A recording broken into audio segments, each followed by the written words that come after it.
beautiful, fantastic morning. Well, good morning. I'm Coralville Mayor Jim Fawcett, and I would like to welcome you to the dedication of the Iowa River Landing Sculpture Walk.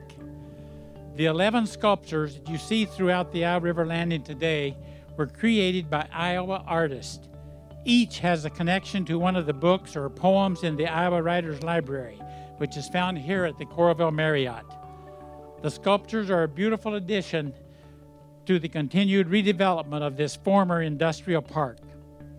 I would like to thank the Coralville City Council, including Jill Dodds, Tom Gill, Mitch Gross, Bill Hoft, and John Lundell for the leadership, vision, and dedication to the transformation of this area from a blighted brown field to a vibrant retail, entertainment, and dining district. I would also like to thank Senator Bob Dvorsky and Representative Dave Jacoby, both former Coralville Council people, and I want to thank them for their support of our progress and of the state funding, which this program would not have happened without. This project would not have been possible without the support of the Great Places program of the Iowa Department of Cultural Affairs. Terry Lynch, the former president of the board of the Great Places program, is with us today. And Terry, we'd like to thank the Great Places Board for support of this program and invite you to come forward and say a few words now. Terry?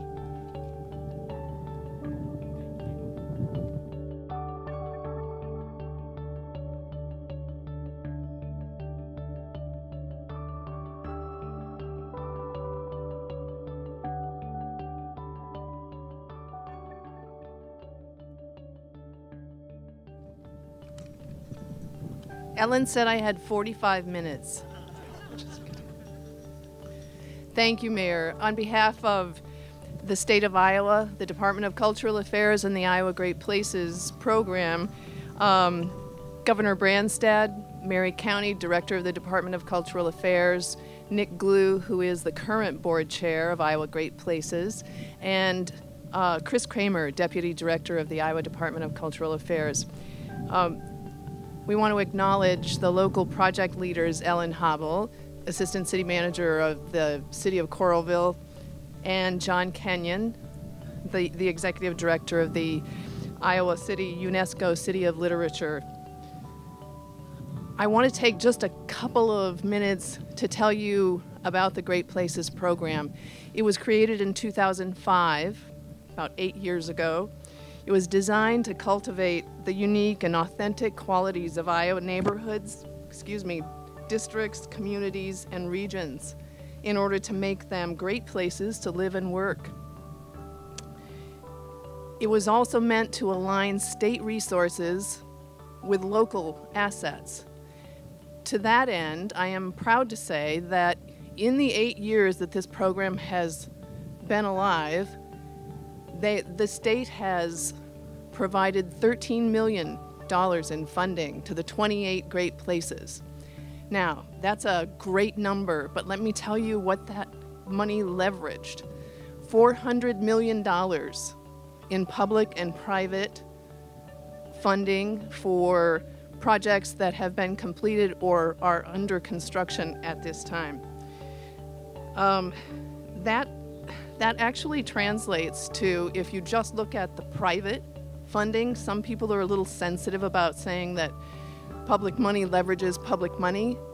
This money, this $13 million, leveraged for every $1, $22 in private investment. That's a phenomenal number. No other program can claim that. And I could talk for a long time about why, but we want to recognize and commend the Iowa City, Coralville, North Liberty Great Place for the accomplishments, particularly with this project, of course, but also with the goals that you've had for the Iowa River Landing, which included selecting 11 imaginative and permanent outdoor sculptures, which were envisioned by some of Iowa's finest artists and which illuminate the area's literary heritage, highlighting the remarkable authors and world-class reputation of the University of Iowa Writers' Workshop.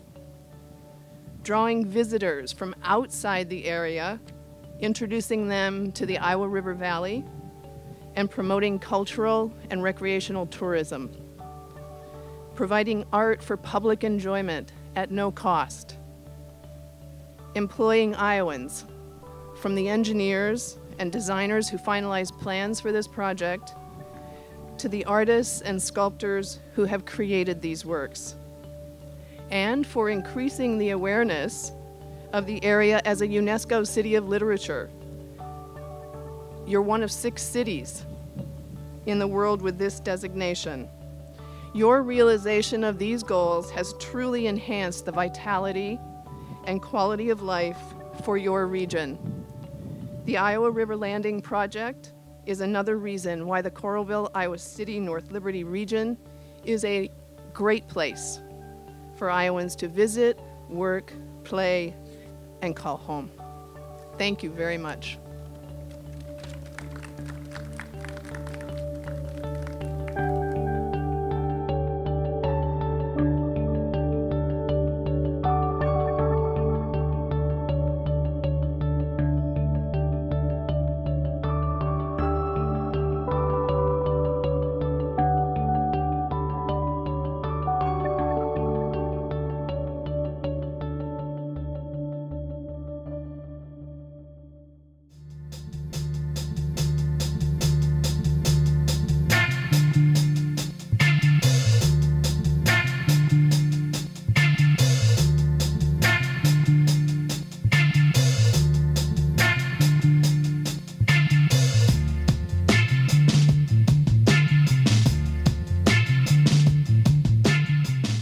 This is a sculpture project that Coralville, the City of Coralville, developed around the Marriott's Writers' Workshop library that they have inside.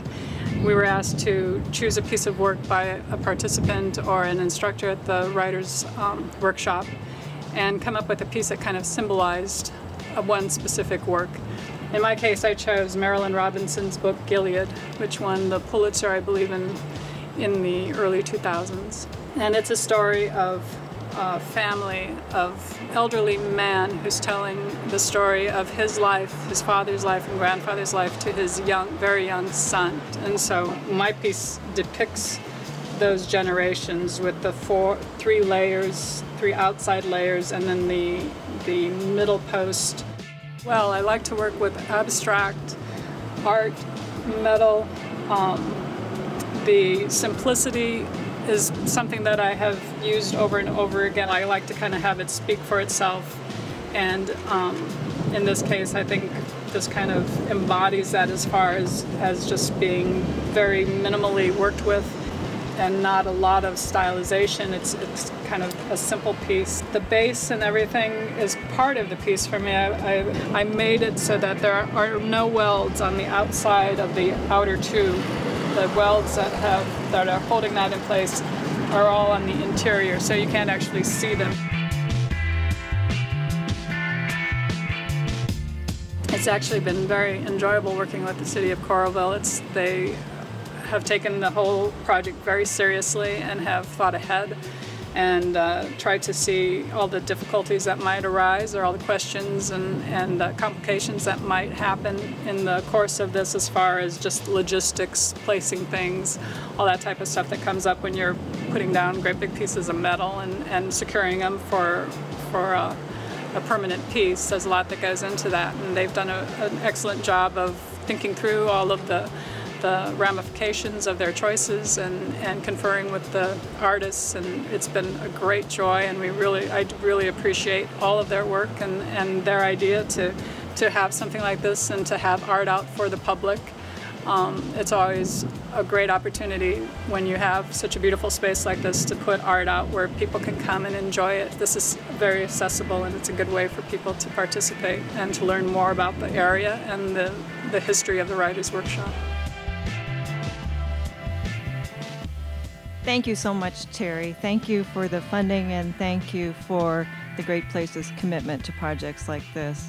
Terry is a former city manager in Iowa, so she truly understands the importance of this type of project to creating places just like this, the Iowa River Landing. So thank you, Terry. I'm Ellen Habel. I'm the Assistant City Administrator for the City of Coralville. It's been a delight to work on this project. And one other key person of quite a few, actually, is John Kenyon. But he's been with this from the very beginning when we put the project together. He's the one who was able to tie it all up and put a bow on it, you might say. It was important that our project and Iowa cities have a common theme, and John was able to see that theme and to package this into one project, and he's been a great leader for the UNESCO City of Literature, and he's here to tell us a little more about that. Thanks, John.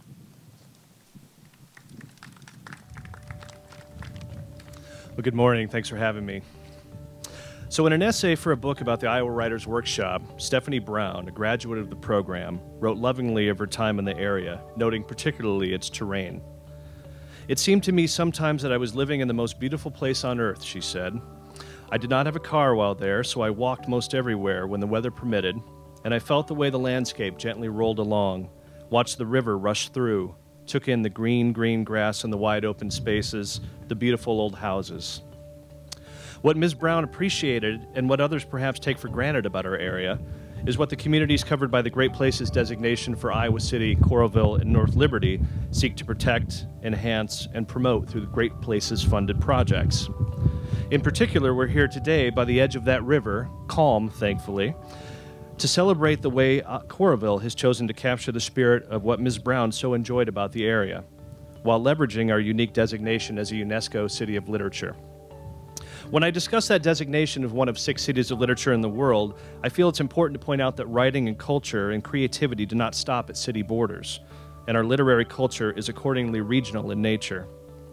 This new sculpture garden is a fitting testament to that rich regional nature. Already a City of Literature-related destination thanks to the Iowa Writers Library here at the Coralville Marriott, this area now is augmented by the creation of this wonderful resource. My organization's mission statement closes with the phrase, "Connecting readers and writers through the power of story." We do that through programming, such as with last weekend's Iowa City Book Festival, which literally connected readers and writers by putting them in the same room. This project is more conceptual in nature, but no less valuable, placing works of literature in a fresh context, giving viewers a new vantage from which to consider some of the most lauded works created here in this great place.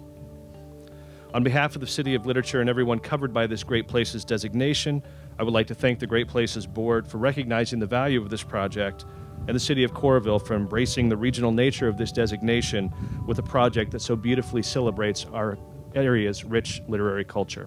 Thank you.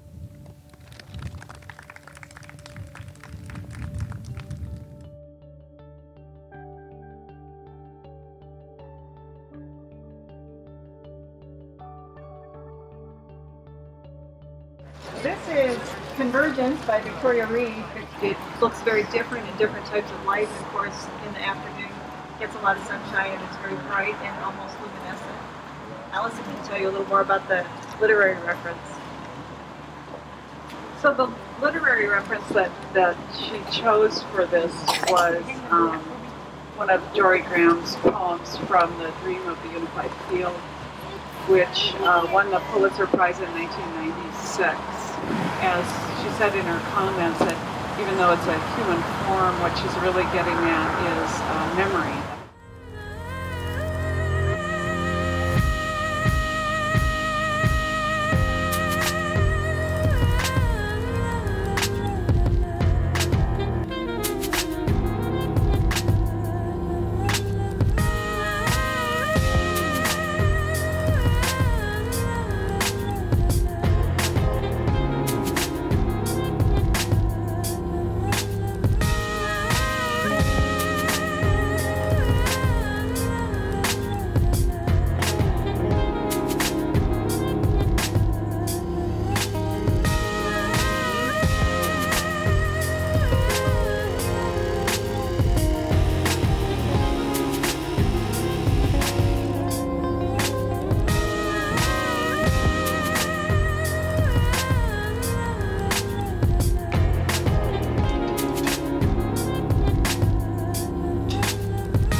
Terry wanted 45 minutes and John wanted 15. So at this point, it's noon.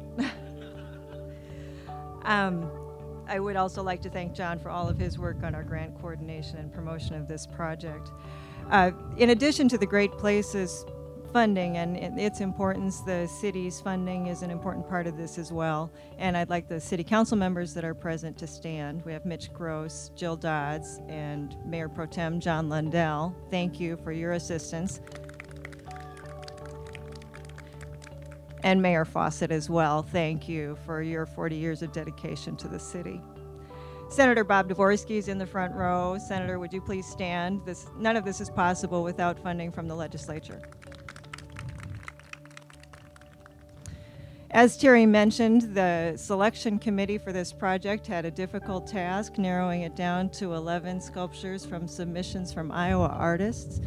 Several members of the selection committee are with us today. I would ask you to stand.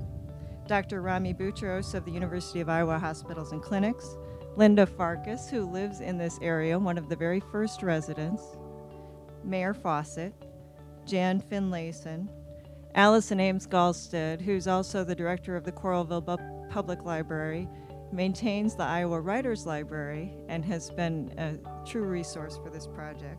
City Councilor Mitch Gross, City Administrator Kelly Hayworth, Mary Lee Cruz, Christine Sheets, and Pam White. Councilor Mitch Gross is going to tell us a little more about the selection process. Thank you, Ellen. It was quite a process, actually, and as Ellen alluded to, we had some really interesting discussions and debates, especially when we got to the point of whittling it down between one or two sculptures. And one of the stories that comes to mind was we were trying to figure out between two sculptures which ones to pick. It was kind of like the last two, and I kind of an avid reader and kind of was really hearkening hard on the literary meaning of a specific sculpture and was very determined that that had to be a part of the process. And Ellen and I were reminiscing about that just this morning, and she reminded me, well, Mitch, every committee needs a nerd. So I guess I was the nerd for that committee. But I do want to really give a shout out to the committee because we did a great job. It was a great task before us. And some questioned, why is the city even involved in this process? Why are we involved in the art world, if you will? And as a history teacher, I kind of go back to a quote by President Kennedy. And President Kennedy said, "If art is to nourish the roots of our culture, society must set the artist free to follow his or her vision." And that's really what this committee did. We looked at a whole host of artwork from artists, local artists in the area, connecting the literary component as well as the artistic component. And that was kind of what we as a committee were charged with, and I think we did a fantastic job. We picked art that appeals to the traditional art lover, the modern art lover, to children, to people all around. And I want to thank the committee members for doing their public service and serving on this committee. And I would invite all of you today and throughout to please take a look at this. This is going to be a great investment in our future. And we will have these wonderful sculptures for many, many generations to tell the story of Iowa City and Coralville's great literary history. Thank you very much.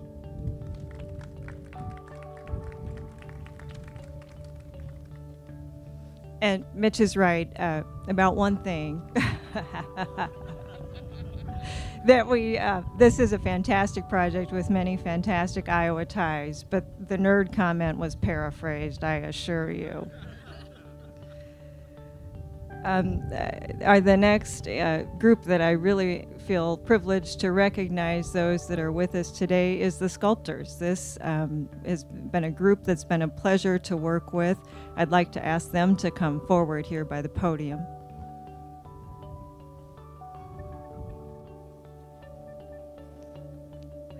Unfortunately, not all could make it, but we have with us Amber O'Hara, who created the Urbane Chicken, Iowa Blue.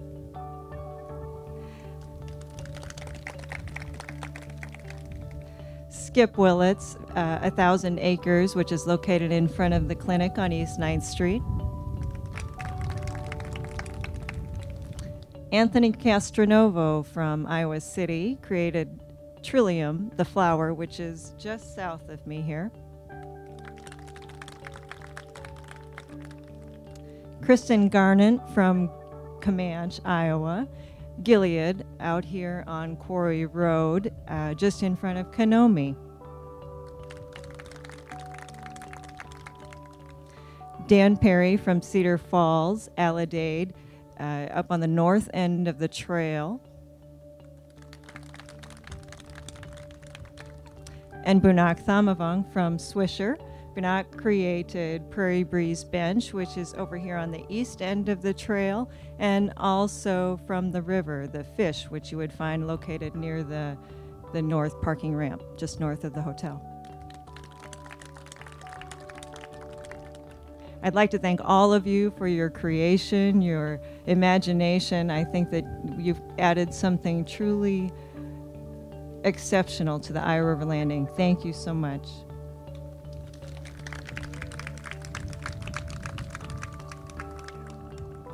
In just a few short minutes, we will be taking a walking tour of the sculptures and invite all of you to join us. We will include comments from the sculptors that are here with us today. It will be your opportunity to learn more from them about how they created their sculptures and what their thought process was.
I looked through the library, kind of with chickens in mind, and found David Axelrod's poem about a man who fell in love with a chicken, and it was perfect. The way the chicken was described, her proud, sort of beautiful creature that sort of, was independent, did her own thing, and so I wanted that to come out in this chicken, not to be any old chicken, but to have her personality. And I didn't choose just any chicken when I chose the form. I chose the only chicken that is developed in Iowa. This is the Iowa Blue. It was developed to survive the harsh winters and the harsh summers that we have here in Iowa. So it's a very independent bird, just like the poem, and is quite good protecting itself against predators, and will fight off hawks and all sorts of things. So I thought she was perfect, and I think we should be very proud that we have an Iowa Blue chicken. As far as my artwork, I really want to bring nature to people. We all have very busy lives. A lot of people live in urban spaces, and for me, I feel very strongly that we should stop and appreciate nature. So when you're rushing out of your store on your way somewhere, that hopefully you can enjoy this beautiful creature, and that's what it's about.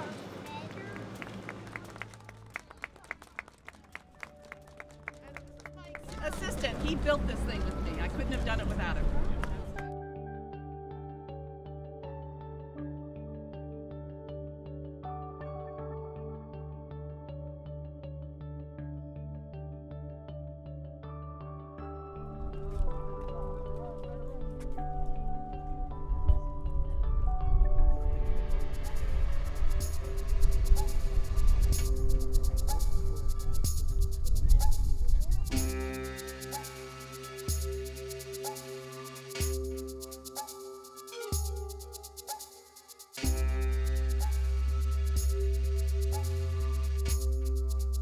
This is my colleague Michael Sneller. He's a fellow artist from Cedar Rapids, and we've been working together for quite a few years, so I need to mention him. He helped with the fabrication of the other piece that I did in the show here, the bench. and he's my sounding board for bouncing off ideas and stuff.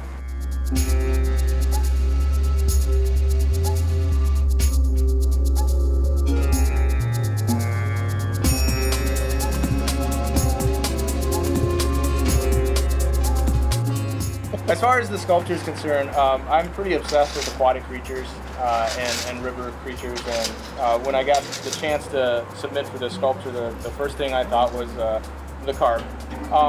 Mostly because it's seen as a horrible invasive creature and all that stuff, but it's also very common, and there's quite a few beautiful aspects to it, and as long as it's here, we might as well appreciate it for the beauty of it as well. And the way that it's positioned here is basically it's headed toward the water, and there's nothing simpler than that.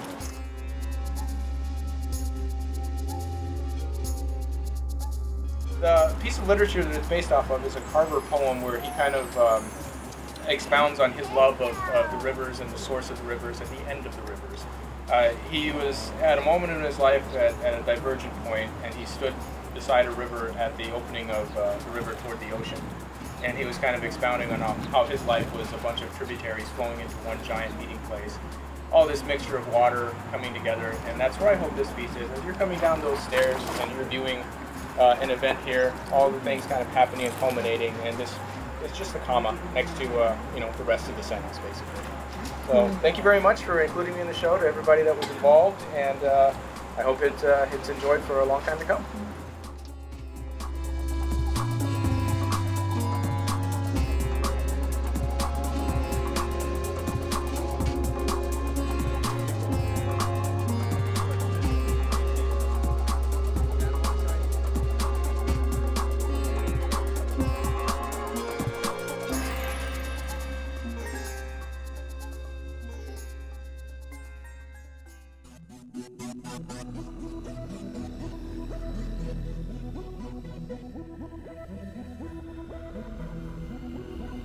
So the inspiration for this piece was a poem. The book is called The Wilds, and it's by an author, Mark Levine, and the specific poem is called Arboretum.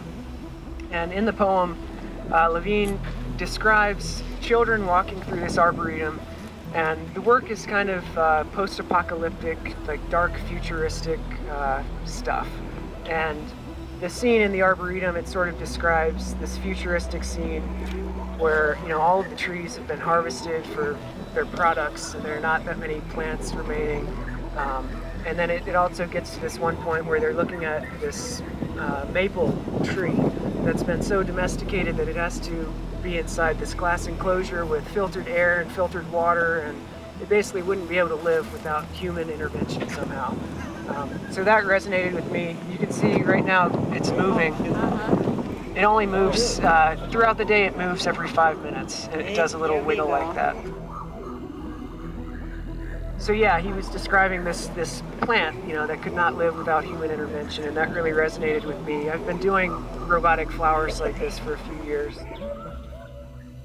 Yeah, I think of this as sort of like a synthetic life form, right? It's a robotic flower. Part of the idea was to make something that approximates life and has the ability to change in a way that would make you question what was making it do these things.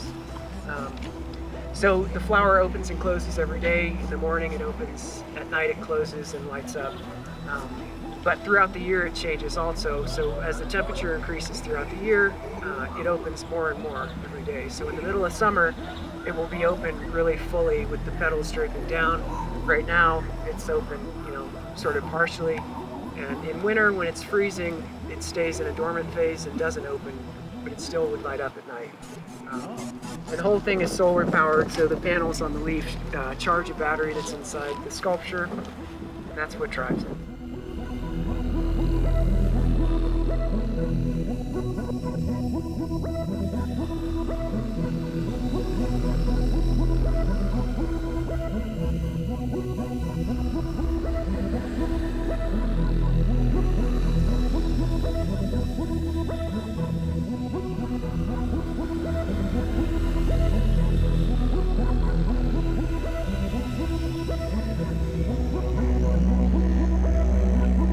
When I was a kid, I was told the story that you could shine a flashlight into the sky And since light technically travels forever, it would essentially just keep going. So I could write my name out there and somebody somewhere else in the galaxy would see it.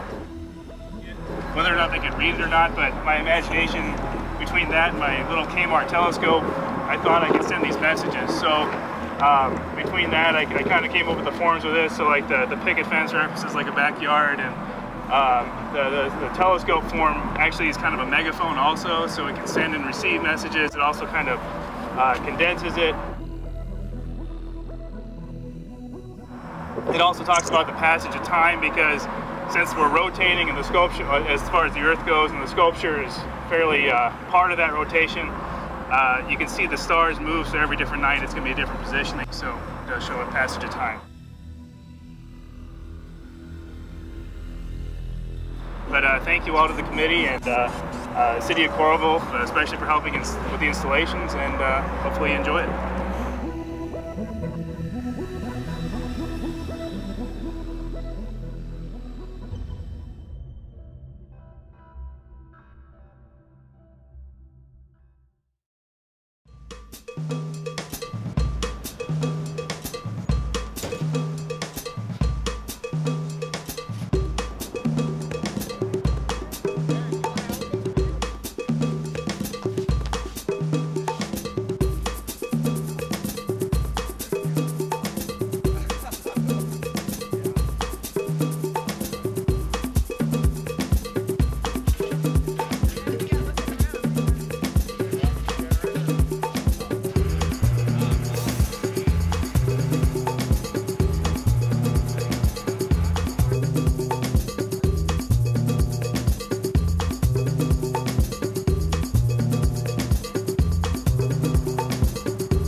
Is all controlled, but James' finishes can be chaotic and emotive and beautiful and exactly, which is exactly what Marvin was saying about his wife.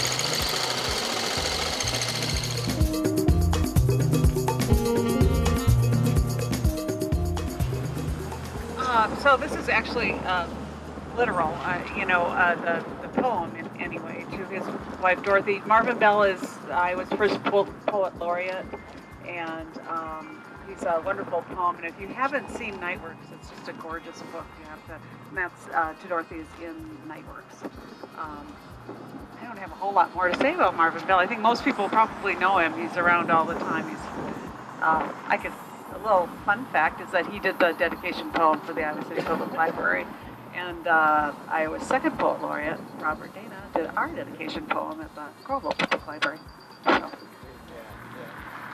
And what James is thinking on this was that the poem talks about his wife Dorothy's imperfections and flaws, and that's what makes her beautiful. And so that's the connection to the artwork, and we really enjoyed that as a committee.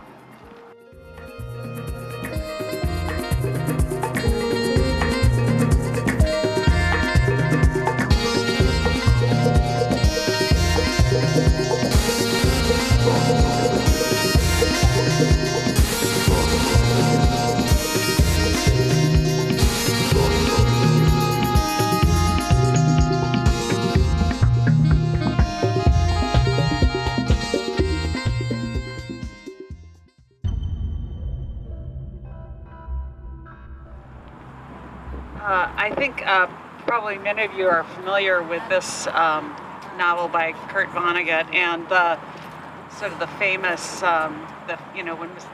when the protagonist opens his foundation, and with all this money that he's inherited, over the door of the Rosewater Foundation it says, "How can we help you?"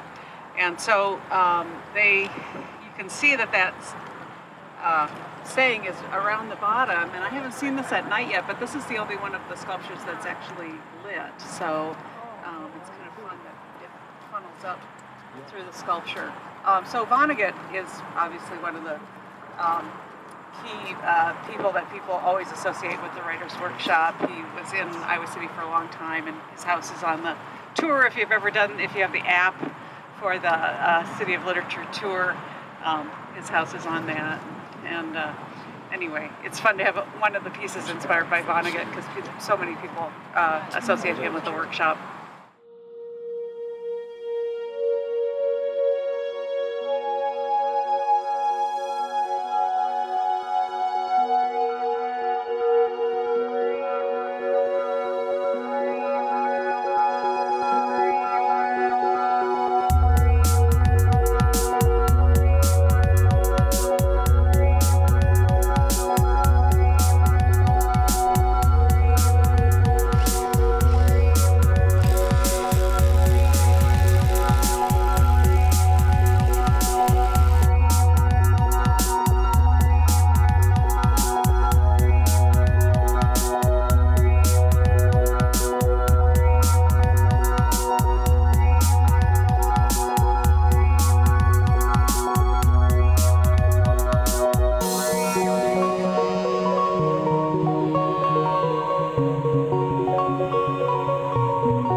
Willits, 1,000 Acres, and Skip has been with us today and can tell you more about it.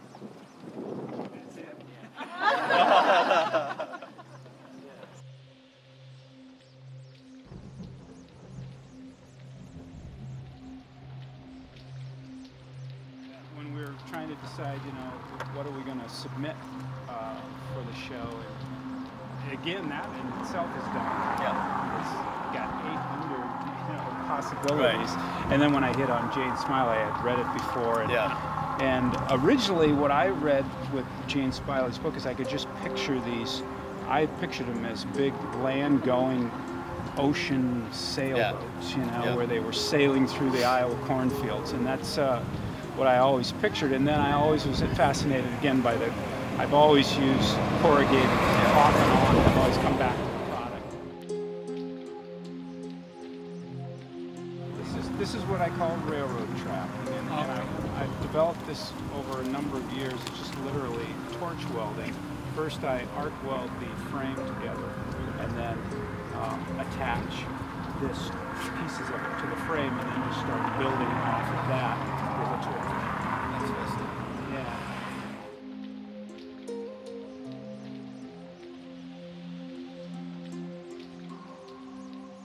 The thing about it is the fact that I used a lot of corrugation on it because obviously anyone who's been through Iowa, lives in Iowa, or has seen a picture of an Iowa farm can recognize the corrugated structures, and that has always fascinated me. I've always loved the product.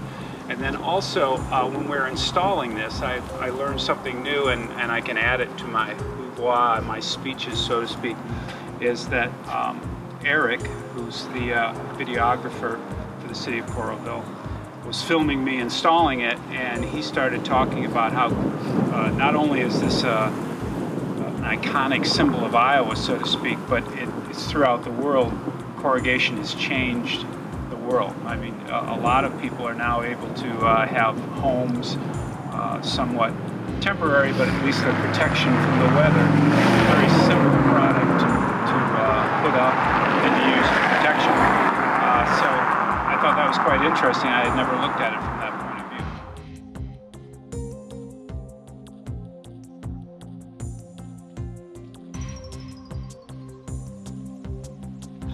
But like all families, in particular farm families, each year is a struggle, and it's a struggle to keep the family farm together, and that's basically what this sculpture is about.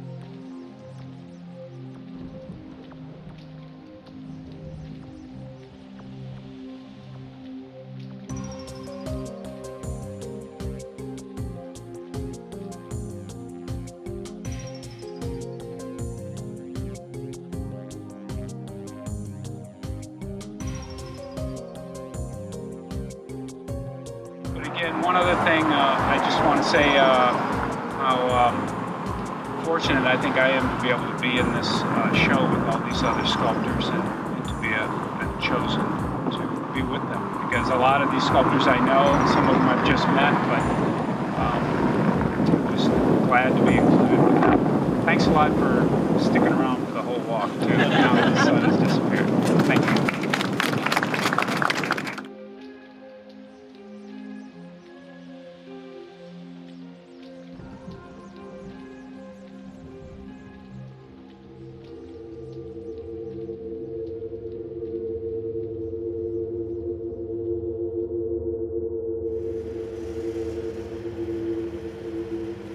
The 11th sculpture on our tour is back where we started. This is Sarah Deppy's Tipping Point.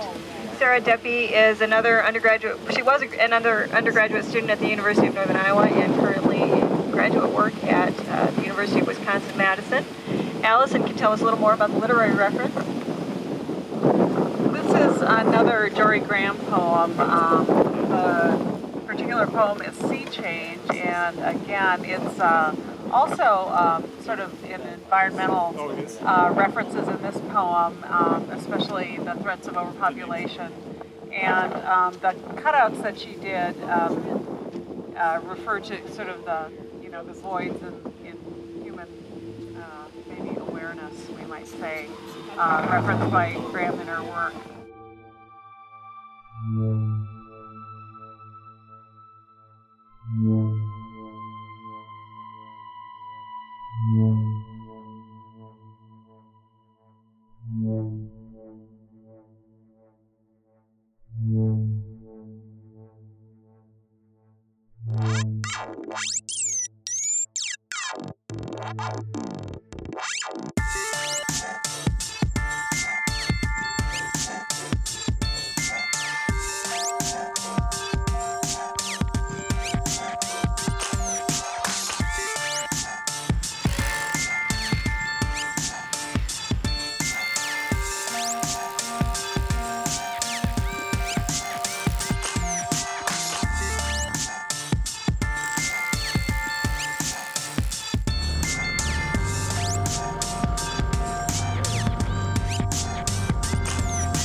You may know that the artwork in the Marriott was part of the inspiration for this project.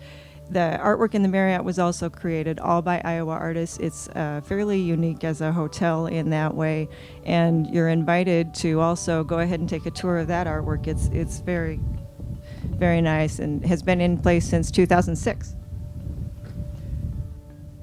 Finally, I would just like to thank once again all of our partners in this project. It has been exceptional. It's hard to believe that less than 1 year ago we received this funding, and today we have 11 sculptures in place.